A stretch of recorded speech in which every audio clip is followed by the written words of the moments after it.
Welcome to this week's episode of Being Human. Delighted to say I'm here with Josefine Campbell. She is an executive coach, a leadership expert, and a one-time teenage ju-jitsu champion, and which is of great interest to me, given that I recently took up ju-jitsu, and that has provided inspiration for her book, which we'll get into, called The Power Barometer, which I've taken a read of, packed with insight. And I've always been fascinated with this idea of managing our energy, not our time. And so for somebody to have written a book on that theme, I was very excited about and glad to have had the chance to read it as I prepared for this conversation. So Josefine, a warm welcome to the show. Thank you. I'm very happy to be here. Great. Okay, thank you. So let's fill people in. For people who are not familiar with you and your work, can you give us your backstory? Go as far back as you like. And tell us how you came to be writing about power barometers. Okay, I'll be happy to. So, as you said, I'm an executive coach. I work with leaders, mainly from multinational corporations. And throughout my practice, I found that one thing that is a constraint for most professional people today, it's lack of time. But then on top of that, it's energy, personal energy. And I used to teach at university business topics such as strategy and organization and leadership and communication and so on. And I enjoy reading, and I found that there was this aspect of leadership that was completely ignored. In almost all of the leadership literature, you're taught the ideal way of behavior. And then people have their performance reviews and they get the same feedback over and over again, right? It's really, and then you say, oh, it's because it's so difficult to change. But I don't think that's just it. Very often people are really trying to change and they really want to do it. But there are these moments, and often you're unaware when it's happening. So this is why it's so tricky. So there are these moments where you lose your ability to have self-awareness, you lose your ability to have empathy. You think clearly, but actually you don't. Because what have happened is that you've somehow felt like you were under pressure or you were feeling threatened on a primal level, even though you might not say, oh, I was scared, but at a primal level, you were feeling threatened to be exposed or be excluded from the group or losing your sense of autonomy or some other or unfairness. You can be afraid of unfairness happening to someone else or yourself. And then it kind of, something in the brain changes. So instead of you being calm and using all of your neurological functions, the brain says, I'm going to survive this. And it activates the amygdala, where the fight-flight response is. And then you behave unconsciously. You react rather than act. And in today's work life, where we have so much pressure, so much time pressure, so many things we have to do. A lot of the people I work with in practice, they have more than one job, right? More than what used to be 3 jobs is now 1 job. And it happens all the time. This is something, I call it to be hijacked, mentally hijacked. It happens all the time and it's draining people's energy. And so, in my work, I really just want to help. I want to help other people to do better and excel and fulfill their potential and do with their life whatever they want to do. And I found that one thing was this unawareness of what really happens inside ourselves that also puts us in a position where we cannot do what we were taught to do in leadership. We were taught, so this is the behavior, this is how you should do, but then you're in the moment and it's not happening. And the other thing is that it's draining, and it becomes like a negative spiral. It's draining you from your personal energy if you're in this situation too much.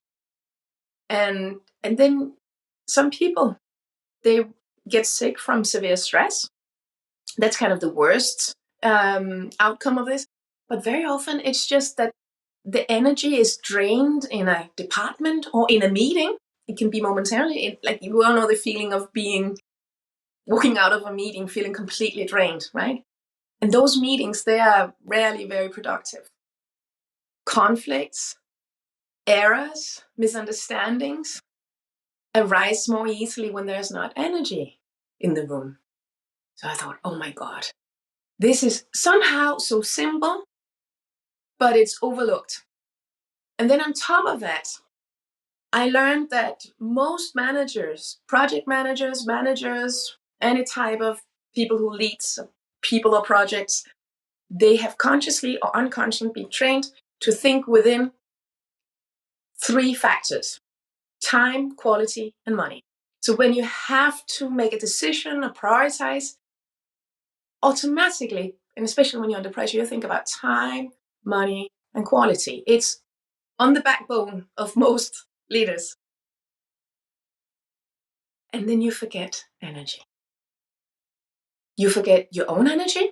And very often, a lot of leaders will put themselves at least, will put more attention to other people than they put to themselves.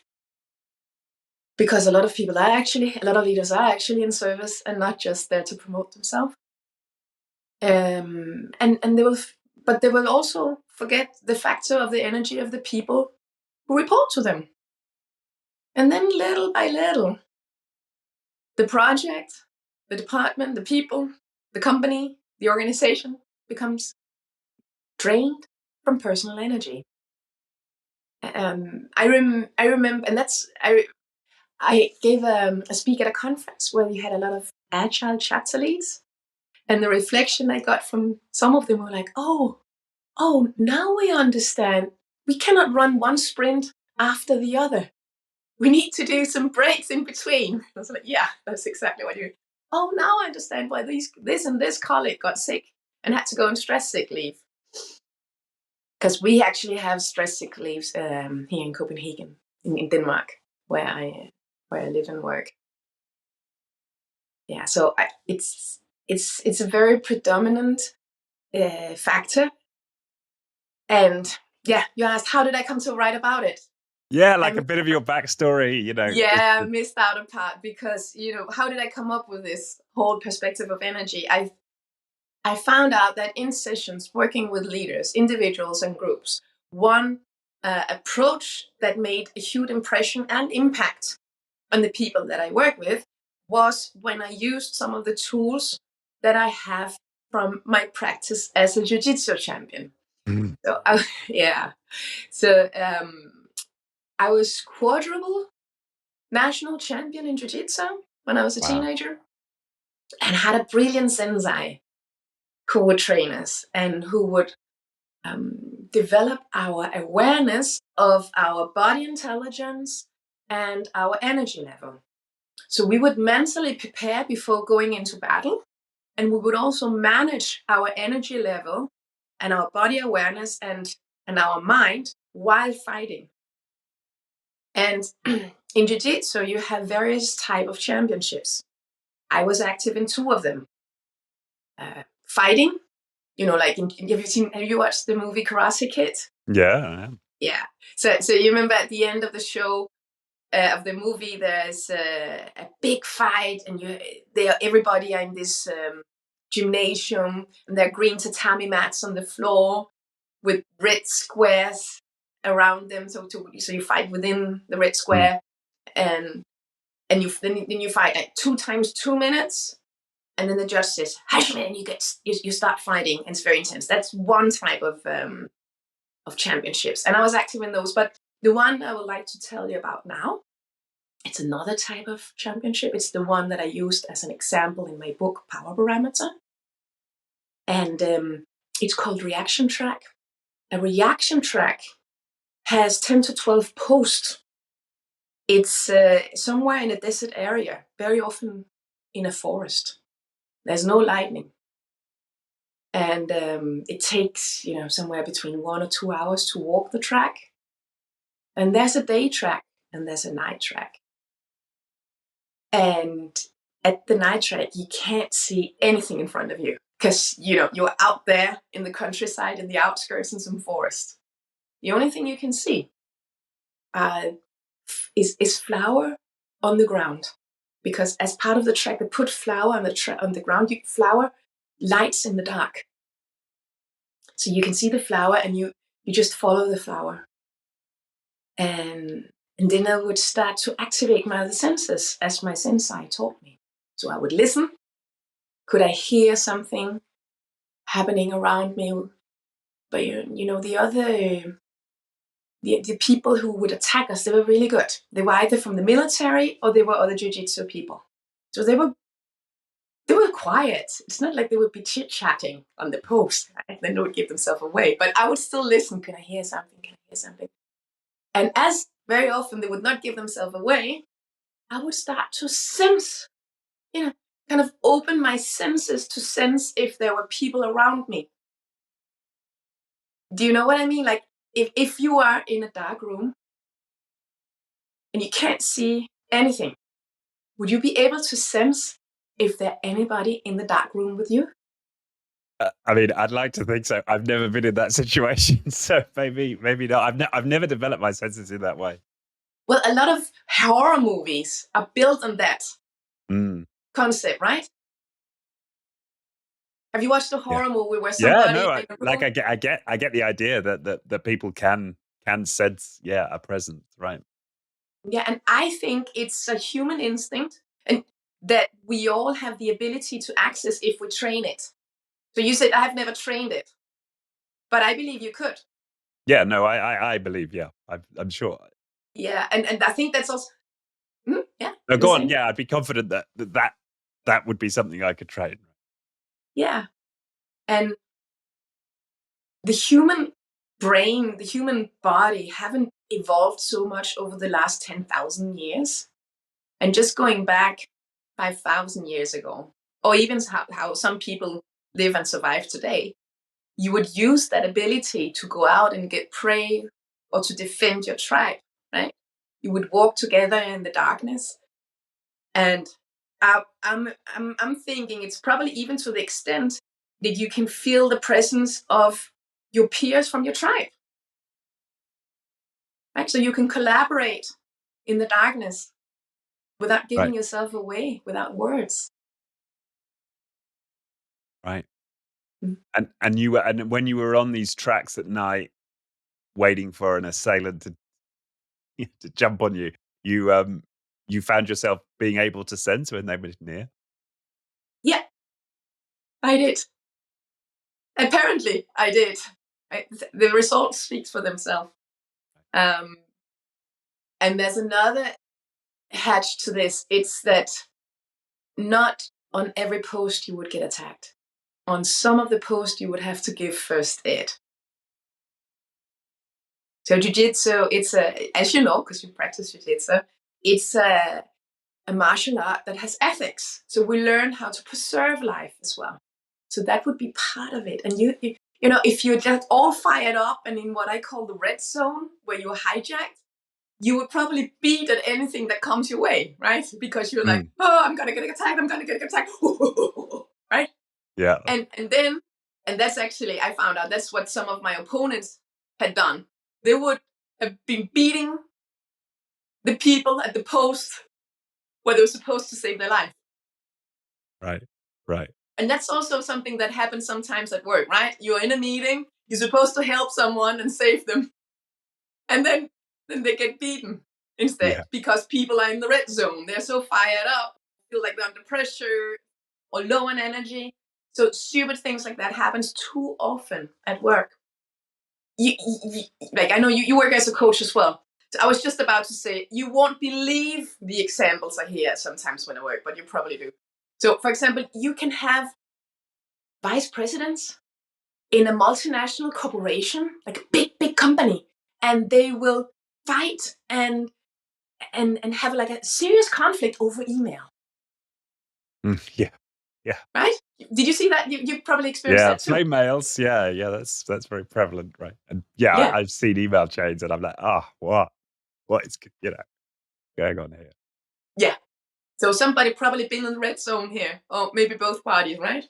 Well, there's right now in the British press, there's an inquiry over the behaviour of officials during the pandemic, and some of the messages coming out are pretty wild. Yeah. So it's overlooking the factor of human energy and what happens inside us when we are leading and collaborating. It's just a huge blind spot in business, I think. Right. Yeah. And you had this insight that your ability to sense, and it sounds like not just the presence of people, but to some level the intent of people, right? You were able to discern, is this a threat or is this somebody who needs my help? And your motivation was then, well, how can I help others develop this awareness? Is that right? Yes. So one thing is sensing what is outside of you, right? I actually think that's like kind of an add-on. It's a plus. The main thing was to keep my self-awareness on what happens within myself, so that my energy level is sufficient to do what I got to do. Just like when you work, when you work life, you have to have enough energy to do what you got to do. If you don't have enough energy, you're not going to do your job well, right? Yeah. Especially not like coordination. It's a brain task that takes a lot of personal energy. The brain uses 20% of your energy. It's a huge energy consumer. And that's also why people, they tend to eat a lot of candy and drink coffee in the afternoons when you're low on energy, right? And then you get all these lifestyle problems. Anyway, so one thing is to have the awareness of your energy level, but also the awareness of whether I would become mentally hijacked. Because when you become mentally hijacked, you cannot think clearly. You think you can think clearly, but you cannot. And that's the moments where my opponents, they were beating up the people they were supposed to help. Right. They were mentally hijacked. They were feeling the pressure. And as a primal instinct, they were just trying to survive. They were just beating some people. They will not react by beating. They will react by staying freezing, not saying anything, not doing anything, or fighting, ignoring, mentally leaving the room. Right. You see that happens too often, and it's really interesting. Sometimes when I work with groups of leaders, like an executive team, we tend to work. Often we advise that we work with the group and individually with the executives. And there's always one or two who have this habit of thinking of other things if they like mentally leave the room. Yeah. During the important discussions.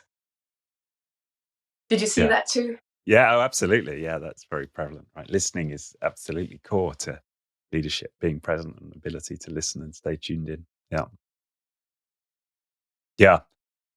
And I like that distinction you make. So you can be high energy, but if you're hijacked, as you say, you go, and you describe it in a book as on like a narrow track, right? You become one-minded and you're not open and present and listening and curious and agile, as you just describe it in the book.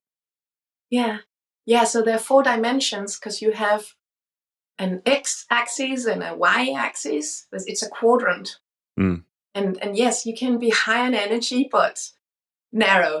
It's sometimes people would call it focused. No, I'm just focused. But that's the moment when they don't listen and they don't see what's coming next. Yeah. And that's the level of threat is such that, you've stayed, you've narrowed down. So it's a natural response, but is it going to serve you in a business context, in a leadership? Yeah. And it doesn't have to be so extreme. It can also just be that you want to do something and you present it, and then someone else has a question or another perspective, and you find it really annoying. Yeah. Because you just want to do and talk about what you have in your mind. That's also another phase of the narrow state of mind. Yeah. Yeah. And just that question at some level you're perceiving as a threat, even if it's, hey, it's just a question. Yeah. No, Feels like agree. a roadblock. Right. And then there's the low energy states where if you're talk us through. Okay, so low energy when you're hijacked versus being ready, as you describe it. Yeah. So you can start thinking about the quadrant, and you can also see that quadrant in my website if you want to go and see it on josephinecampbell.com if you want to see a picture. That quadrant is under freebies, by the way, under Josephine Campbell and then freebies. So the quadrant, it has a red zone and has a green zone that is divided by the y-axis. And in the red zone, you have narrow that we just spoke about in the upper quadrant. And then in the lower quadrant, you have fragile. And that's where we don't want to be. And we don't want anybody to be there. It's where you're low on energy and you're mentally hijacked. So you don't think clear and you don't think clearly and you're not at your best self. And you're slowly, you're wearing yourself down. You easily make more errors than you normally would. And then I work with a lot of brilliant people and say, I don't make errors. and sometimes they will be more inclined to make an error when they're in the fragile state, but because they're so competent, they still don't make the errors. But then one day they crash, or one day they do make the error. If they go on like that, if they live in that quadrant for years. Some people do that. That's how very resilient people get sick from stress, is from living in the fragile quadrant for years. And you can easily do that today, in today's work environment. You can easily do that, especially if people around you also are in the red zone all the time. It's contagious. Human beings are social animals, so we pick up on each other's vibes.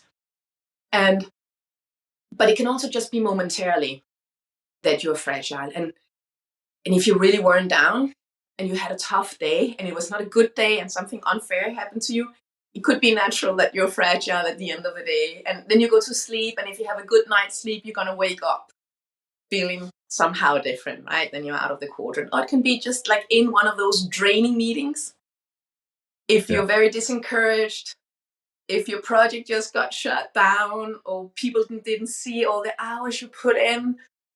After performance reviews, we know that performance reviews the lower performance, right? The disengaged people. So in those moments, you can feel fragile, and it would be perfectly normal. And then you gotta do something to fill up your energy, to recharge your personal batteries, get some energy so you can slide into the green zone.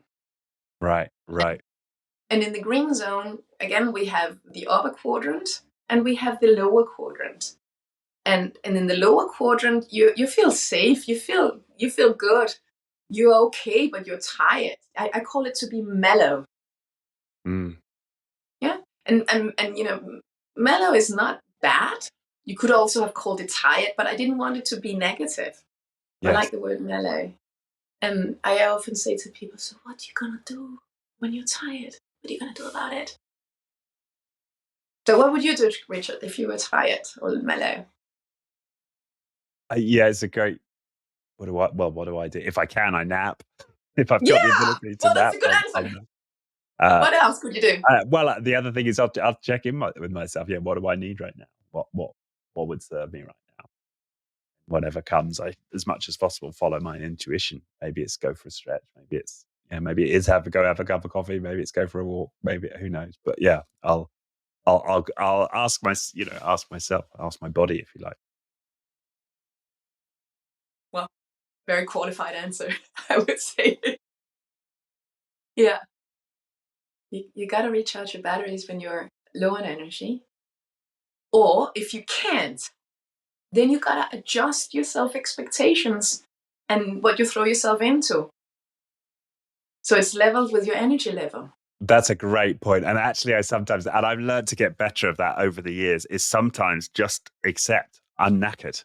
I can't just give in, just like surrender to the exhaustion. Yeah. Right? That's yeah. Yeah. And then we have the upper quadrant in the green zone. Agile. That's where we really want to be. And that's what my Zensai trained me to be, walking through the forest at the night track, at the reaction track. Put me in a state of mind of being agile, not just physically, but also mentally, before walking into the forest, and then training me how to stay agile while walking in the forest, even though I had to walk alone, even though I couldn't see anything because it was so dark, even though that I knew I would get attacked, to keep like being very disciplined with my mind of where I kept my awareness. So that's why the matrix is called the awareness matrix, because it's all about awareness. Yeah. Are you aware of your body signals? Because the body will give you away before anything else. If you listen to your body, you will get to know your own little ticks and signals that is signaling to you, I'm just about to get hijacked. Hey, take some deep breath. Slow down your energy, like lower your tempo. Just take it easy. Be kind to yourself for a second. Or sharpen your attention. You know, the body is so smart, but if we don't listen to it, it can't help us. And it's just going to kill us. And so for people listening to this and think, listen to my body, what are you saying? Like that seems a strange idea. Like how do you train people to start listening to their body? So first of all, we have to let go of the perception of the head and the body being separate. A lot of people have that perception or that experience. The way they experience life and being is head being separate from the body. And that's something you can slide into little by little easily if something is painful and you want to get away from the pain, or you're tired and you don't want to acknowledge that you're tired, then you can just move your awareness to the head. And in most trainings and schools and jobs, we are being awarded for what we can do with our head, not listening to our body. So it's very easy to get into that state of mind. Have you heard that? Like a lot of people talk about head and body or mind and body as separate entities. Yeah, it's why I have a beef with this term mental health. Every time I hear it, it grates me. I'm like, what a dumb way to think about our health, right? But Yeah, because like, look, I have a neck. yeah, So my head is actually connected. It's on my body. It's actually just one. exactly. Yeah, but I understand why people can experience it differently. And it's also a stress reaction. Actually, people who are suffering from severe stress very often, almost always, will not really feel their body. Yeah. They might still do marathons, Yeah. but they will not feel the body. And so that's the first step.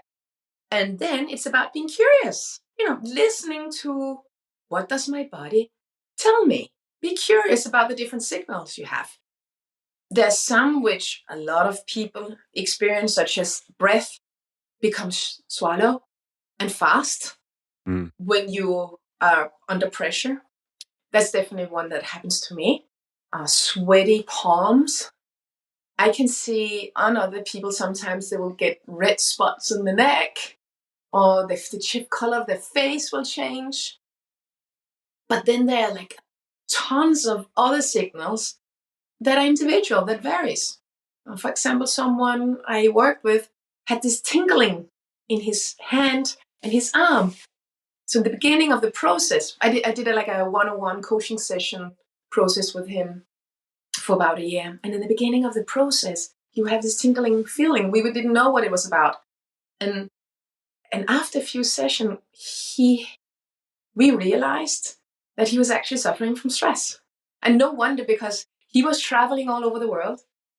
And very often he would get into Heathrow late at night, walking through all these hallways with this light that doesn't help when you have to go to sleep, right? Right. So once he would get home, he would have a difficulty falling asleep because he's just been walking through Heathrow.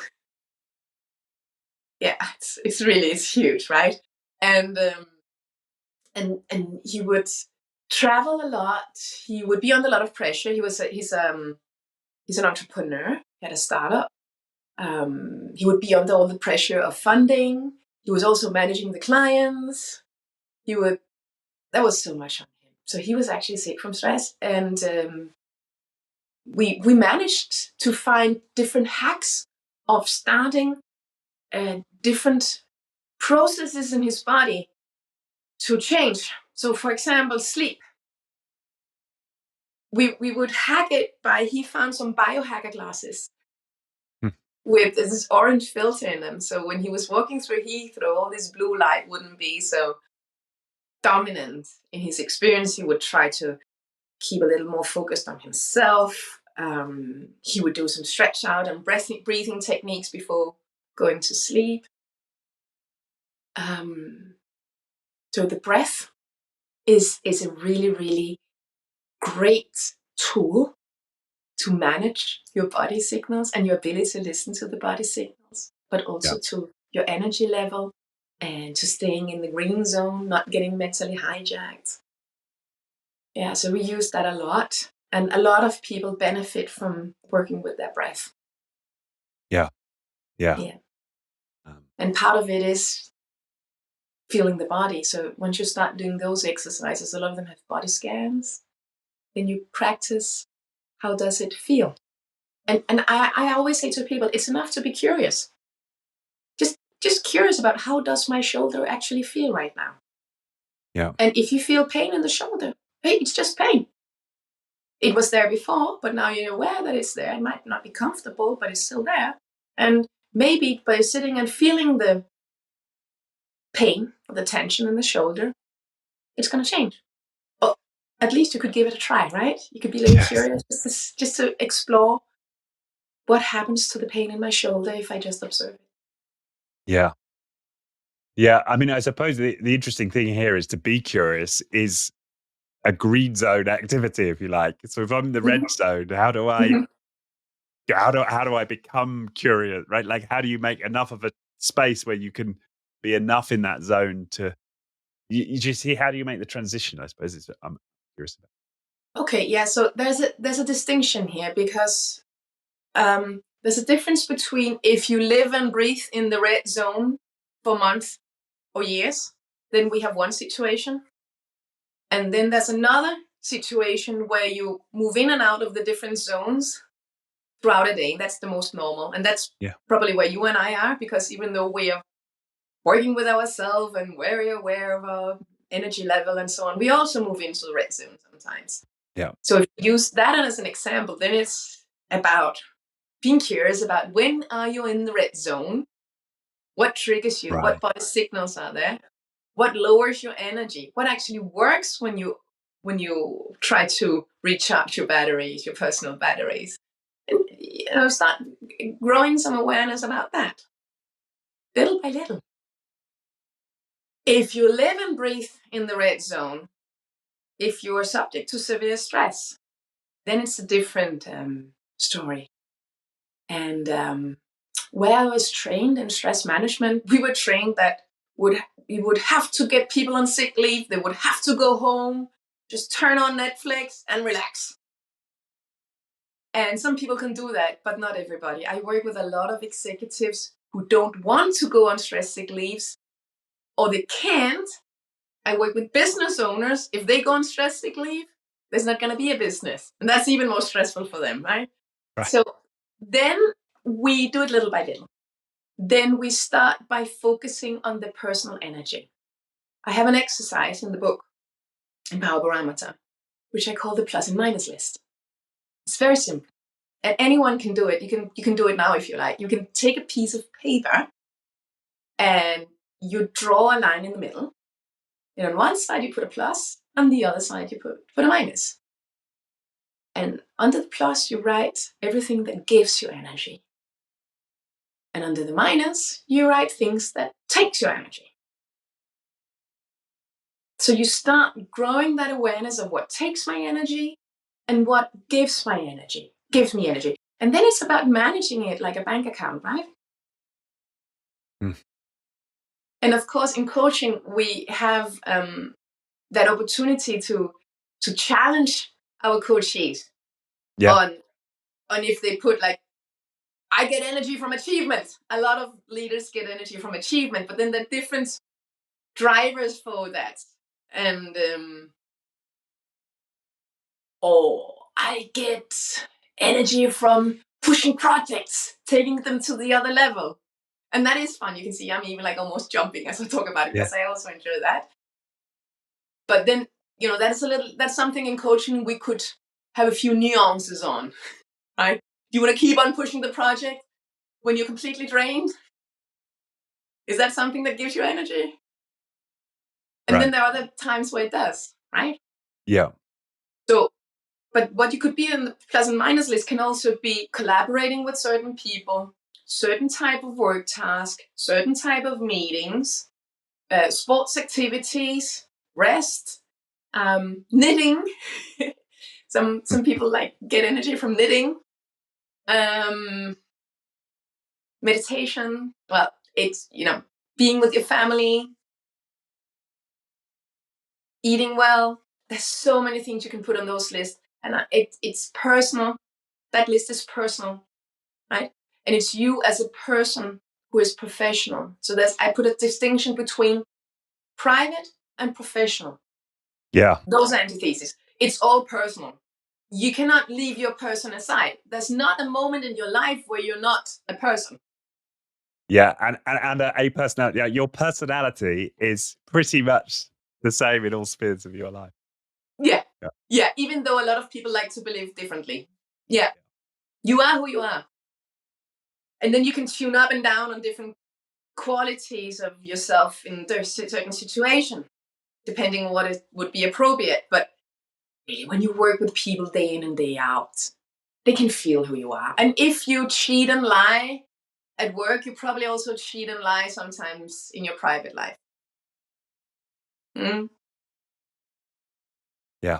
I agree with that, and it's one of the interesting parts about coaching, right? Is that we often find ourselves in that zone where we work on topics. I find myself often working on themes in people's personal lives because I know if they get a breakthrough there, it's gonna flow over to their business Yeah. lives. We're always dealing with just one person. Very true. Very true. Yeah, yeah. Um, so this plus and minus, what gives you energy, what takes away your energy, and that having that curiosity, getting that awareness about yourself, presumably then enables you to be more conscious about choosing activities that are more likely to have you in the green zone more of the time. Yeah. And consciously make some commitments, at least for one thing. Make a commitment to, okay, I'm going to go for those walks with my friend. I'm going to ask him today whether we can do a walk next week. Or, I'm going to go to bed 1 hour earlier. Sleep is a big one. Very often it's a good place to start. Most people don't sleep enough, and it has a huge impact. But you should make one commitment at a time. Don't put so much on your plate. One thing at a time, and then add on and on. Then we slowly build energy. So I've successfully walked managers through severe stress.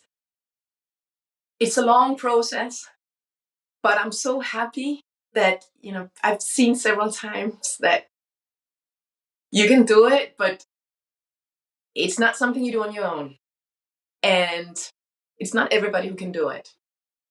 Right. Mm. That's interesting. Not everybody can do it. You think there are some personality types who are just incapable of finding a way out? Well, I think all people are equally worth, but people are not equal. We are not the same, right? Some people are short, some people are tall. Some people have a high IQ, some people have a low IQ. It's just how it is. We are different. And some people have more self-discipline. Some people, and I'm not saying that if you don't have a lot of self-discipline, that you can't get more self-discipline, then you can train it, right? But some people we have different genetics. So some people are physically stronger. One of the leaders that I successfully walked through stress was also in a great shape before then, because it was also someone physically in a great shape. That person was actually doing too much sport. we had to slow it down a little bit on the sport while recuperating for that person to pick up the sport again afterwards. So, but that person's body was a little worn down, but actually always pretty well kept, right? As someone who already eats healthy. But it has very much to do with determination, courage, self-discipline. And now it's tricky because often with those qualities comes control. So you gotta overcome yourself and sometimes let go. It's not about losing control completely, because of course you don't want to lose control completely when you're an executive, but it's about allowing yourself those little pockets of time where you actually do let go, where you actually do feel the stress, where you actually do feel all the emotions and feelings. Because without that, if you're so controlled that you don't do that, then you won't recuperate. You have to let go a little bit. So it's tricky. I also think those people who I've successfully walked through these processes are very smart people. They're intelligent. Right. They're honest with me in the relationship. It's a collaboration, right? So they're being honest with me also about what goes on, and they have the courage to face when they have not been able to do what they set out to do.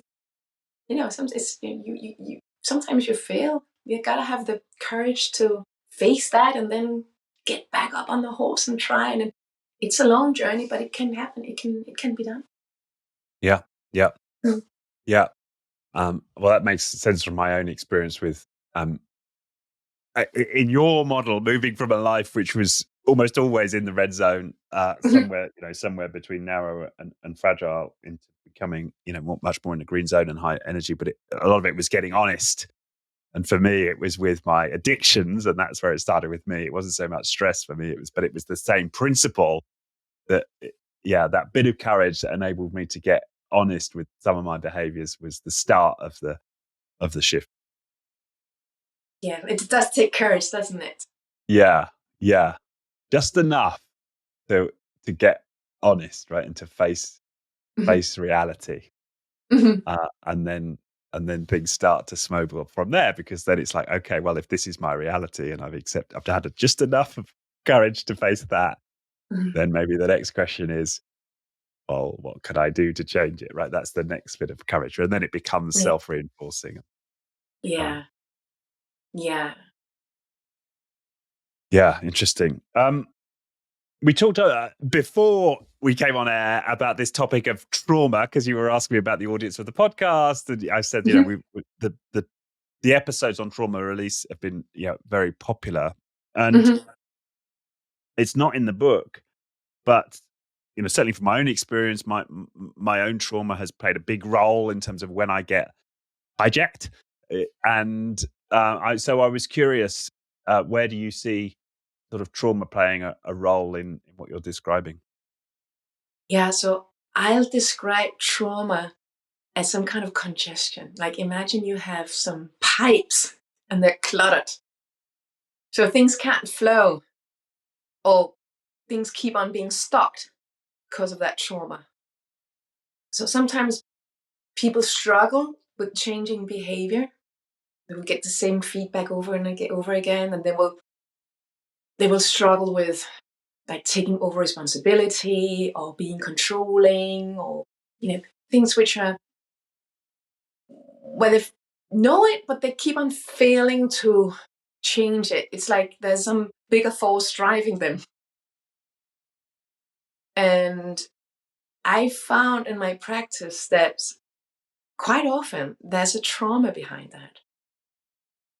And talking about trauma, we have to define what we mean about trauma to the audience, to the listeners, because trauma can sound so dramatic.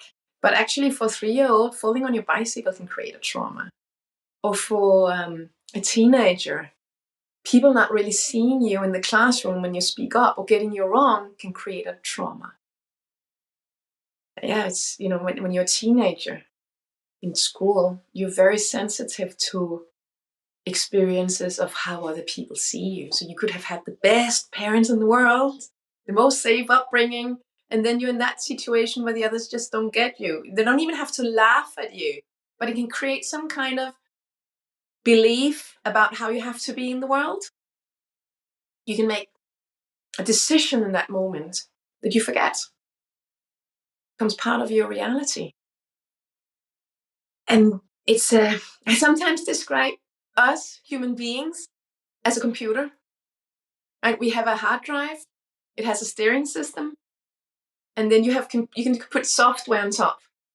And in coaching, we can add new tools, new software, little programs that we can put on top. But when we go deep, we can actually we can take out some of the bugs from the steering system, and that's what trauma is. Those underlying behaviors. And I'm not a psychologist. I'm from business school. I used to be a business school professor. I used to be an entrepreneur. I used to be a leader myself. So it was not what I expected when I started doing this job as a coach. It was not what I expected what I would be doing. But because often I work with people who never worked with themselves before, and sometimes, quite often, we develop deep, open relationship where they share with me things that they discover about themselves. And we do this discovery on who they are as a human being and what effect it has on their ability to lead and collaborate, and how we can take them to where they want to get.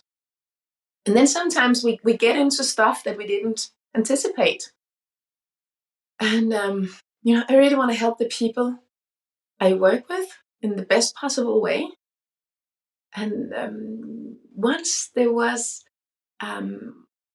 early on in my career, there was someone who suddenly, like 10 minutes to end of session, opened up and discovered, oh my God, it's all about this issue from my childhood.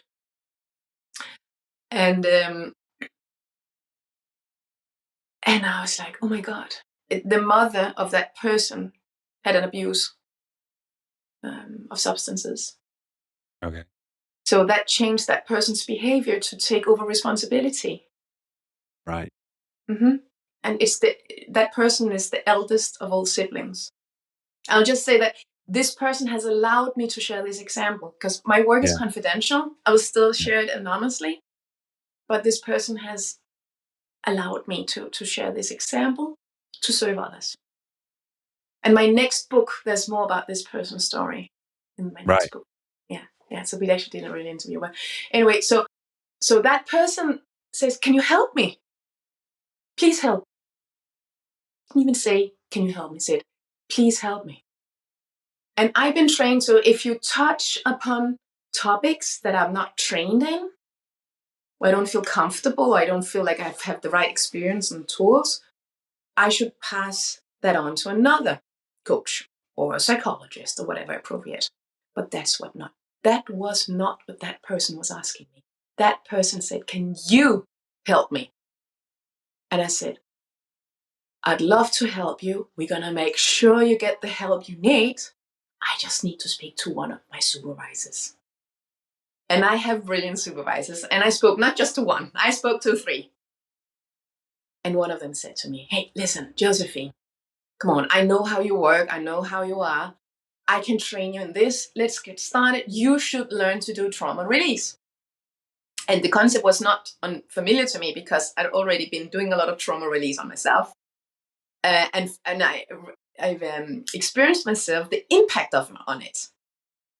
So it could, you can trauma release little things and it will have a huge impact. Very often those methods are used for very severe stuff, which is good. But why not also use it for stuff which is not considered to be so severe, but it has huge impact on someone's leadership? Right. It prevents that person from letting go of control or letting other people take responsibility for themselves, right? Oh, I'm completely on the same page with you. I think it's a big gap in the kind of current coaching world that there tends to be this predominant view that coaches ought not go there. Yeah. But I'm fascinated, Josephine. So I definitely want to hear the story about what you did for this lady. But just for you personally, Mm-hmm. or this person who had a trouble with their mother, I don't know if it's male or female. Mm-hmm. what has been your experience with trauma release, and and the benefit? Yeah, so I started out, and also with that person, I did like a proper trauma release session where, well, the room where I do coaching is like a normal meeting room. Right. So I don't have like a couch or something, right? But in the room next to that was an internal meeting room in the office. So it actually had a couch. So I moved that next session to that other room, and the person was laying down, and we did like a proper trauma release session where with closed eyes and laying down and breathing and everything. And but with time, doing sessions like that on a couch doesn't fit so well with how I work and my audience, my coachees, and like it's more like businessy. So it would take a lot for me to ask people to sit in a more comfortable chair or lay down. And with time, those techniques have developed into we can sit and talk about something, and in 15 minutes, even sometimes with open eyes, we can do trauma release. Wow. Yeah. Just when I guide people's awareness, and when they follow and we go there and we explore what comes up, we always connect with the body. Talking about body intelligence. That's what you also mentioned, right? Like you listen to your body. So we connect to the body signals. What is the body, like what signals are there? And what is behind that? And what memory is there? And then we reprogram that memory. We reprogram it. So we actually change that memory to whatever that person would prefer to really have happened. Right. And the mind doesn't know the difference. The mind doesn't know the difference. Once we do that reprogramming, it's like we reprogram the steering system of the human computer. It's really powerful. I sometimes say, okay, so let's say someone is there in the situation all alone, and I say, so the person say, oh, I'd like someone to come. Okay, who would you like to come? It can be anyone from Mickey Mouse to your deceased grandfather to your best friend. Like, who would you like to come? You can even put in Mickey Mouse. And if Mickey Mouse is who's gonna make you feel comfort and make you feel complete and safe in that moment, it's gonna do the job. Then Mickey Mouse is gonna do the job. The brain is just, it's amazing what we actually can do. Human beings are amazing. It's just, I'm fascinated with people. It's incredible that those little 15 minutes, it changes things that people had been struggling with. Like sometimes we do more than 15 minutes, but sometimes it's actually literally not more than that. So it's taking them back into the memory, put, and then imagining a different scene where they gaze their imagination and have a different story play. Yeah. But it's very important that it's in present tense, that it's not just imagining it with the mind, it's also connecting to the body emotions and the feelings. You gotta explore the sensations in the body. And then you got like, and beforehand, if there are any coaches listening on here and they feel like, oh, I'm gonna try that, you should get some proper training on it. And you're gonna make sure that people are grounded and safe before you start. It's number one, and don't even go there if people are not safe and grounded first. Yeah, it's very important. And then nothing can go wrong. But you gotta make sure that you go through all the right steps to keep people safe, and then nothing can go wrong. Yeah, got it. But they gotta be like in whatever makes them feel safe. I sometimes say, if it's comfortable for you, picture that someone is standing behind you, someone who wants to take care of you, who's holding you or just putting their hands on your shoulder. So how does that feel? And that feeling of being held and cared for by someone, and they will have a vivid image and feeling of that person. It could be someone alive or someone deceased, but most people, it will instantly put them in a good place. Right. And do you find that means that they then release some grief around not having had that? No, No? no. Well, I think maybe once that was kind of the main experience for that person, but it was not. It's always positive. It's more like it was more like feeling reconnected to the power of being cared for.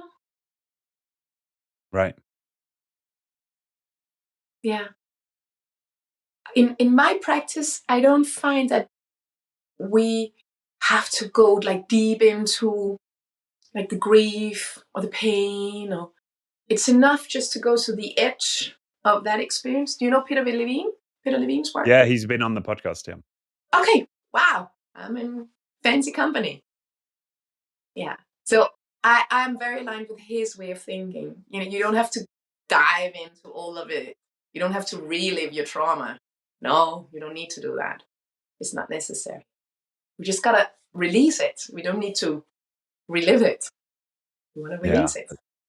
that's I love interesting. his work. He has really contributed to humanity with that. Yeah, yeah.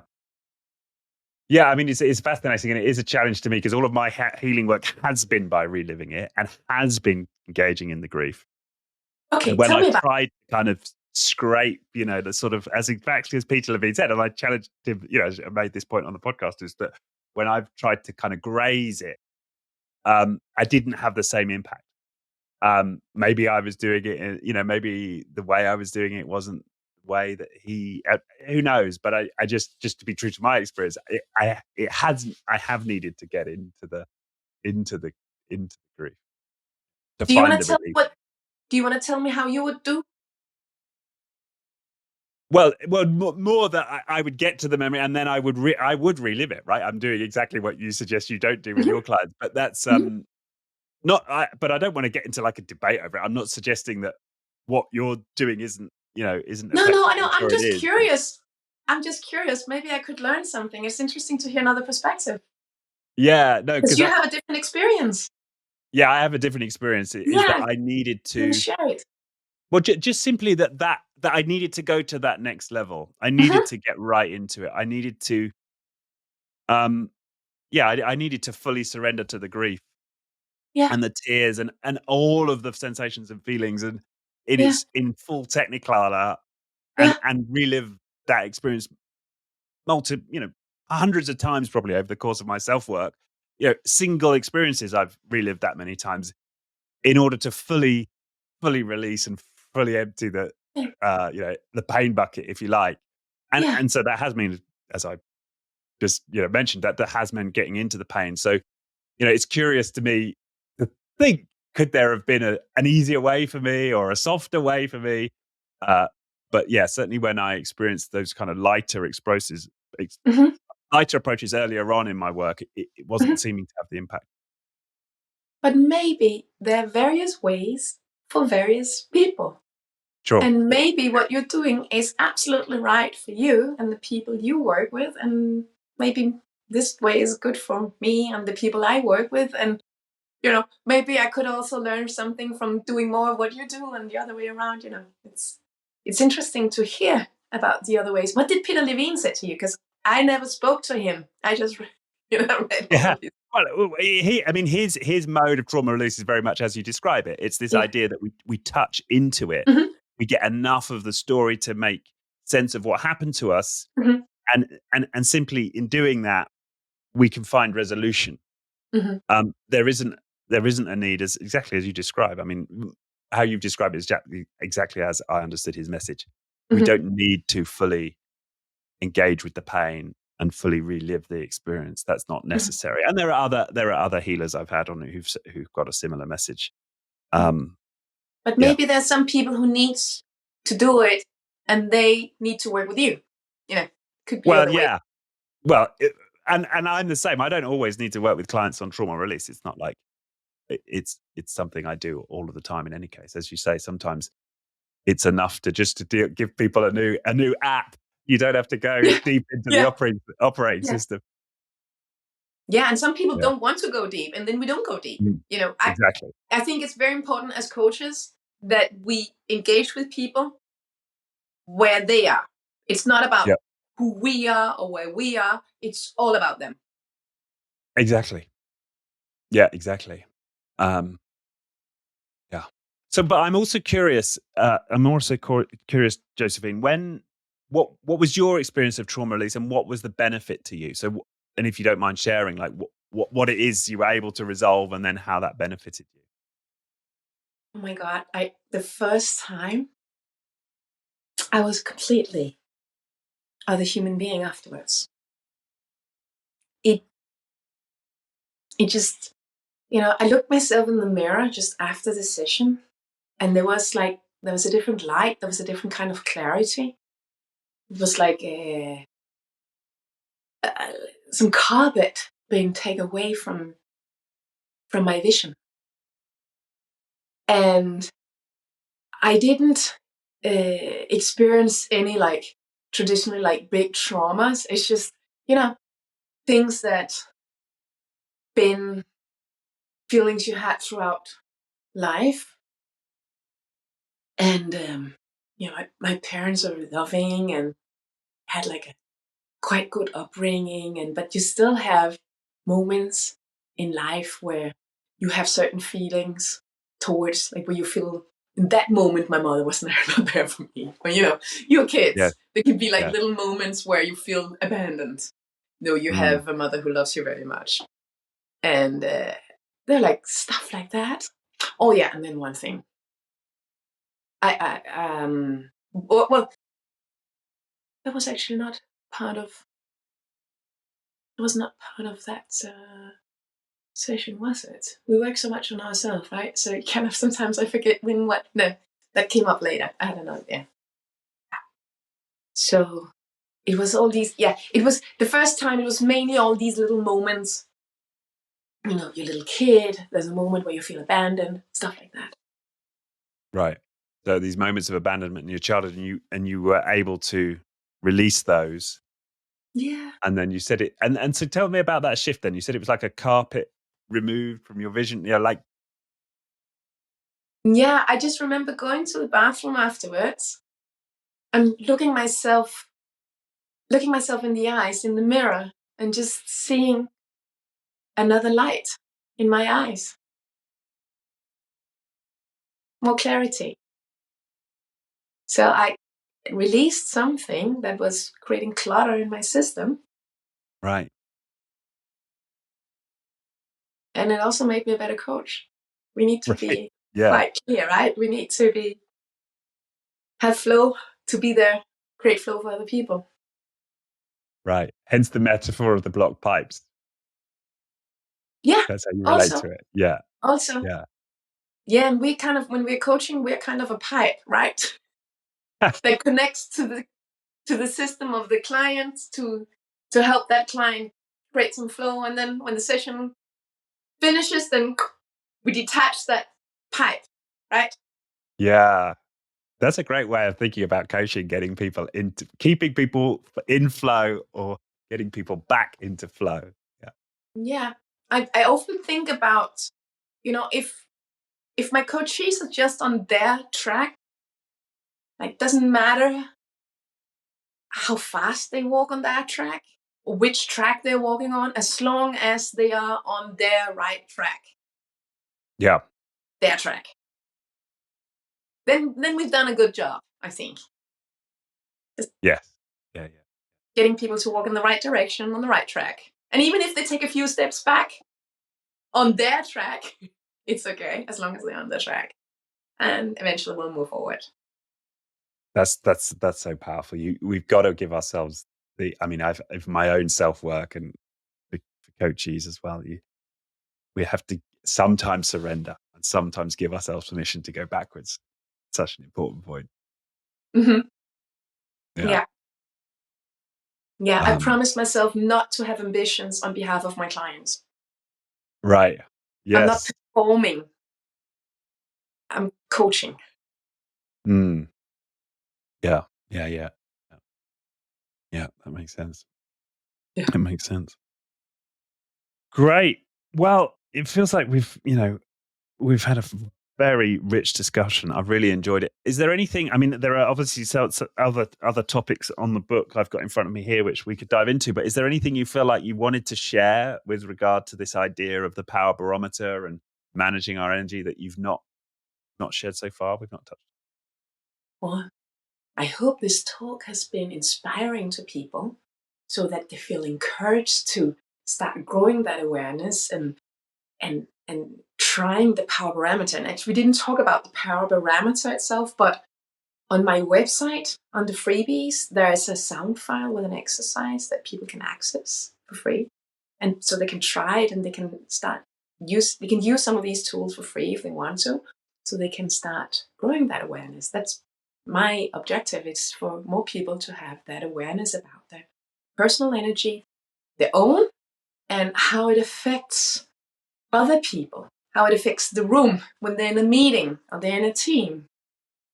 And especially if you're a leader or manager, you have a huge effect on other people.